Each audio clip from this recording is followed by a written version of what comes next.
So அடுத்ததாக நம்ம மணி skills அப்படின்ற ஒரு மணி பாயிண்ட்டுக்கு வரும்போது இன்னைக்கு வந்து ஒரு சில முக்கியமான விஷயங்கள் இன்னைக்குல இருந்து தான் சார் ஆக்சுவல் மிக முக்கியமான விஷயம் நம்ம வந்து பார்க்க போறோம். என்ன அப்படின்னா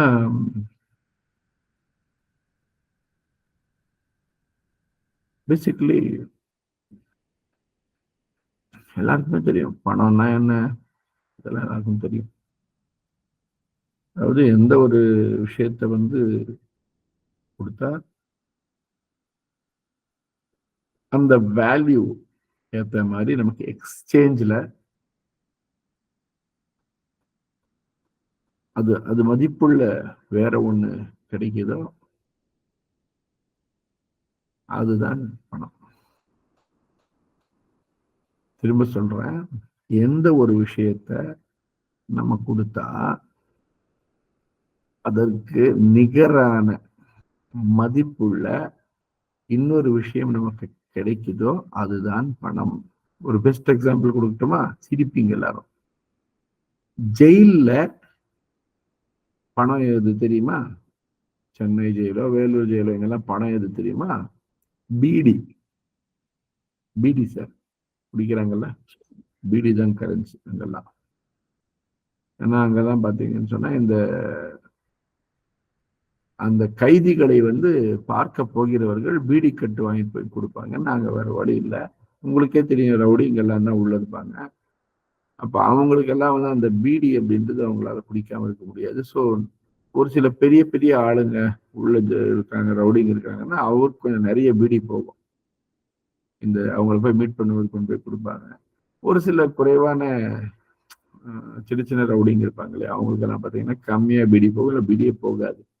அப்போ அந்த பீடி அதிகமா இருக்கிறவர் என்ன பண்ணுவாருன்னு சொன்னா, பீடி கம்மியா இருக்கிறவரை வந்து ஆள் சேர்ப்பாரு ஒரு பீடி கொடுத்து.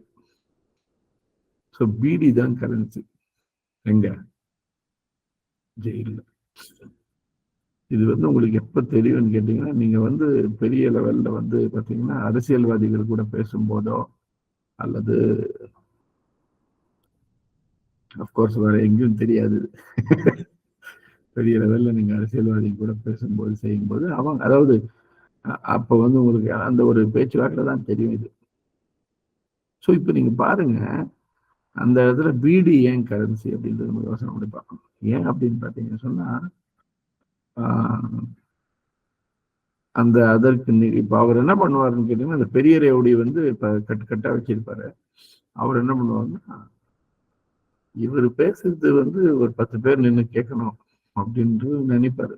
எங்க போனாலும் அந்த நெகட்டிவ் லீடர்ஷிப் வந்து அவருக்கு அங்க இருக்கும் இல்லையா?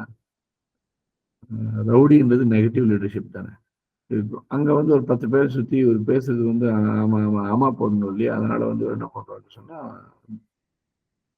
அந்த ஆமா போடுற அந்த டைமை வந்து மக்கள் கிட்ட வாங்குறதுக்காக இவர் பிடி கொடுப்பார். ஸோ நீங்க அங்க பாத்தீங்கன்னா அங்க ஒரு எக்ஸ்சேஞ்ச் நடக்குது. என்ன நடக்குது? அதாவது ஒரு பரிமாற்றம் நடக்கிறது. என்ன அந்த பரிமாற்றம் அப்படின்னா, இவருடைய பீடிக்கு அந்த மக்களுடைய நேரமும் அந்த ஆமா போடுற விஷயமும் நடக்குது.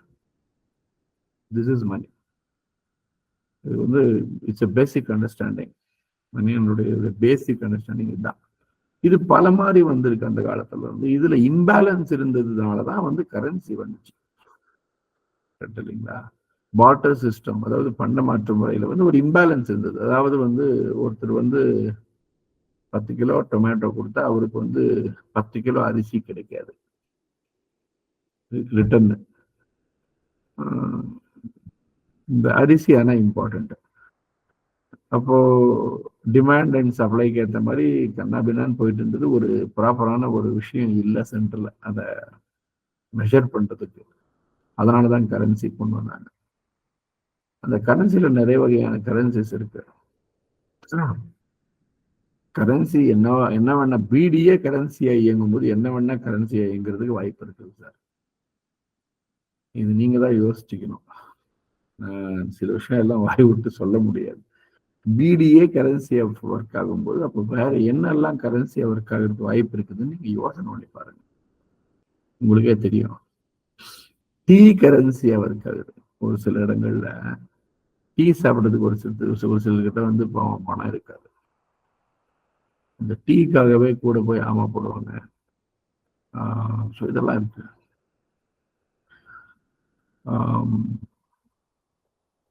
இல்லைன்னா வந்து அந்த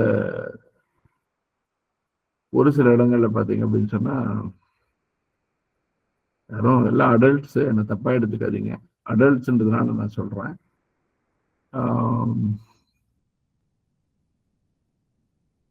யாரும் தப்பா எடுத்துக்காதீங்க. ஓகே, ரியாலிட்டி என்ன, ஒரு ஆண் அல்லது பெண் ப்ராஸ்டியூட்ல ஆண் ப்ராஸ்டியூட் இருக்கிறாங்க, பெண் ப்ராஸ்டியூட் இருக்கிறாங்க. அதுல வந்து உடல் வந்து கரன்சி ஆயிடுது. அந்த உடலும் அந்த உடல் கொடுக்கிற அந்த நேரமும் பாத்தீங்கன்னா கரன்சியா ஃபங்க்ஷன் ஆகுது. அதனாலதான் அதுக்கு ரிட்டர்ன் கரன்சி வந்து அந்த உடலையும் அந்த உடலோடு அந்த நேரத்தையும் அந்த உழைப்பையும் கொடுக்கிற அவங்களுக்கு வந்து கரன்சி வருது. நீங்க பாத்தீங்கன்னா this world is a place where you have only one way, and that way is to actually make money. வந்து ரொம்ப ஒரு ராமராஜ்யத்துல வந்து வேணா இதெல்லாம் இல்லாம இருந்திருக்கலாம் அப்படின்னு மக்கள் வேணா பேசிக்கலாம். அதையும் நான் பெருசா நம்புற மாதிரி இல்லை. ஏன்னா வந்து it's all about exchange, basic understanding. Sir இன்னைக்கு தான் ஆக்சுவல் கிளாஸ் நான் ஸ்டார்ட் பண்ணிட்டு இருக்கேன். மணி அப்படின்னா என்ன அப்படின்றது ரொம்ப இம்பார்ட்டன்ட், அது தெரிஞ்சுக்கணும். So what is money? So அப்போ டிஃப்ரெண்ட் டைப்ஸ் ஆஃப் மணி வந்து அப்படியே வந்திருக்கு அந்த காலத்துல இருந்து. அதுல அப்படியே பண்ண மாற்று முறை, அதுக்கு அடுத்தது வந்து மெட்டல்ஸ் கொண்டு வந்தாங்க. சைனீஸ் பீப்புள் தான் ஃபர்ஸ்ட் கொண்டு வந்தாங்க, மெட்டல் கொண்டு வந்தாங்க. அதுக்கு அடுத்து அப்படியே கொண்டு வந்து பணம் அப்படின்ற ஒரு விஷயத்த வந்து கரன்சி பிரிண்ட் பண்ண ஆரம்பிச்சாங்க. 1971 72 வரைக்கும் இது வந்து ஒரு வகையில நல்ல மாதிரி இருந்தது. இந்த கரன்சி அப்படின்றது 1971 72 வரைக்கும் இந்தியாவில் குறிப்பிட்டு சொல்லணும்னா இந்தியாவில், ஈவன் உலக அளவிலேயே பார்த்தீங்கன்னா அந்த ரேஞ்சு தான். 1970ல இருந்து 1975 அந்த ரேஞ்சு தான். உலக அளவில் வந்து கரன்சி நல்லா இருந்தது சார். அது எப்படி நல்லா இருந்தது அப்படின்னு கேட்டீங்கன்னா, ஒரு நாட்டுல தங்கம், அந்த தங்கத்துடைய ஸ்டாக் வந்து ஒரு நாட்டுல எவ்வளவு இருக்குதோ அவ்வளவுதான் கரன்சி பிரிண்ட் பண்ணுவாங்க. அப்புறம் என்ன ஆயிடுச்சுன்னு கேட்டீங்கன்னா, கோல்டுக்கு ஈக்குவலா வந்து கரன்சியை பிரிண்ட் பண்றதை விட கோல்ட கூட கன்சிடர் பண்ணாம, ஏன்னா அது வந்து ஒரு ரேர் மெட்டல், அந்த ரேர் மெட்டல் வந்து உலக அளவில் இவ்வளோன்னு இருக்கு, அந்த ரிசர்வ்ஸ்க்கு ஏற்ற மாதிரி தான் கரன்சி பிரிண்ட் பண்ணா அந்த எக்கானமி வந்து ஸ்டேபிளா இருக்கும். அந்த ஸ்திரத்தன்மை கொண்ட ஒரு பொருளாதாரம் வந்து ஒரு நாட்டில் வந்து அந்த அரிது, மிக மிக அரிது. இந்த கோல்டு கிடைக்கிறது ரொம்ப ரொம்ப கம்மி அப்படின்ற அந்த ஒரு கான்செப்ட்ல கரன்சி வந்து பிரிண்ட் பண்ணும்போது கொஞ்சம் ஸ்டேபிளா இருந்தது எக்கானமி. இவங்க என்ன பண்ணிட்டாங்கன்னா ரொம்ப எக்ஸஸா பிரிண்ட் பண்ண ஆரம்பிச்சிட்டாங்க, இன்க்ளூடிங் இந்தியா.